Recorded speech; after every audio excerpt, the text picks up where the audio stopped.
Hello everyone, my name is Boori Monty Pryor and I'm a writer, author, storyteller.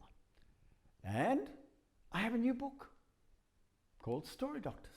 Here it is here. And lots of people have asked me, where did you get the idea to write Story Doctors? Well, it is kind of a long journey to explain. What I did was make up two entities. One, echoes, and the other, written words. Now, in my mind, it might sound strange, probably because it is strange, that I made up these two entities to make me work out how I was going to write this.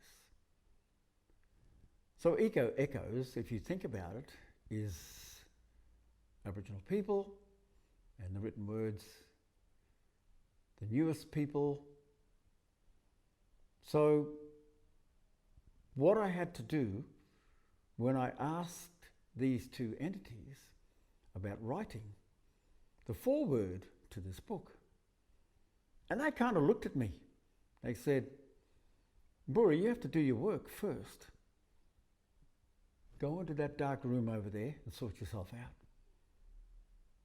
So I did what I was told. I went into the dark room. And the dark room, if you kind of know what I'm imagining that you think it is, it's where all the things from the past don't want you to give in, and they want you to fight. Like all the things that happened to me when I was younger, but also the newer things that are really frustrating and make me angry, and most other people as well. Like our Prime Minister saying last year, I'm pretty sure it was last year, that there was no slavery in Australia. And also blowing up sacred sites, then Black Lives Matter, and sort of reconciliation. And when you think about reconciliation, it means that we once had a history, but we haven't had a history yet. We haven't even spoken to each other. So I think that all of those things were in the room, and I had to fight them. And I screamed and yelled and cried and got sick because I knew I couldn't write something that everybody would love to read if I was going to be angry.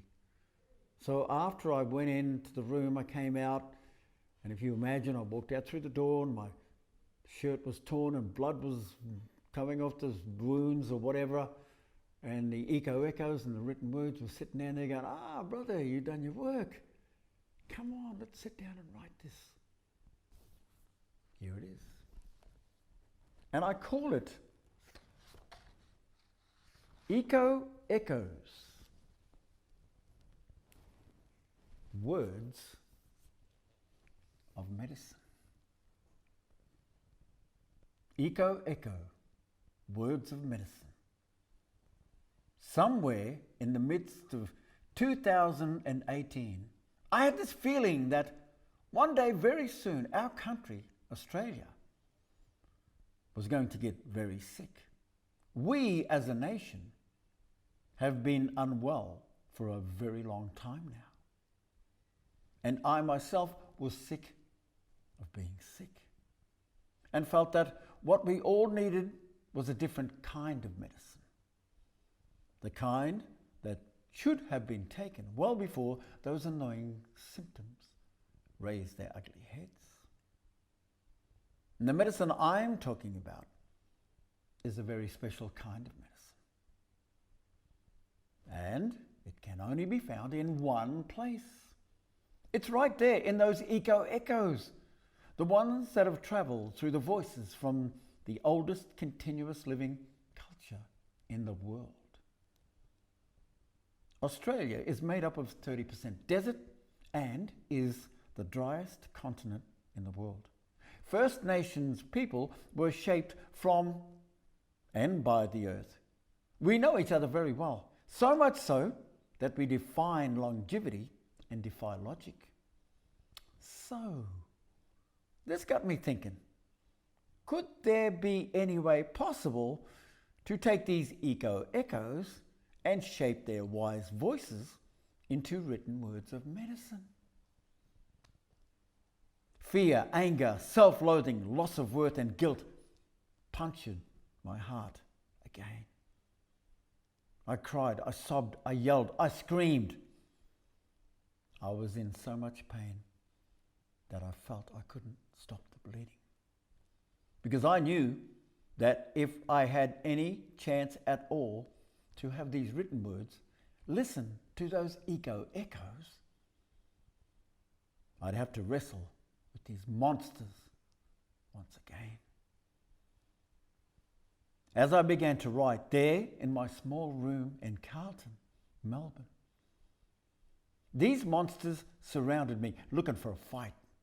I wrestled and fought to pick my words carefully, denying them any chance to poison my thoughts. Then, 2 lines in 1 month, my heart stopped bleeding. 5 lines in 2 months, band-aids appeared. 10 lines in 3 months, the pain still lingered. Then, 6 lines in 1 month, I was breathing with no pain in my heart. My heart was happy because these echoes and those written words have finally met. And they like each other. So now they have gotten together and shaped these wise voices into written words of medicine. Hopefully, when you read these words, unknowingly, you will taste that medicine. I fought so very hard to find a way to heal. I really gave it my best shot. I hope you find yourself alive and well within the covers of this book.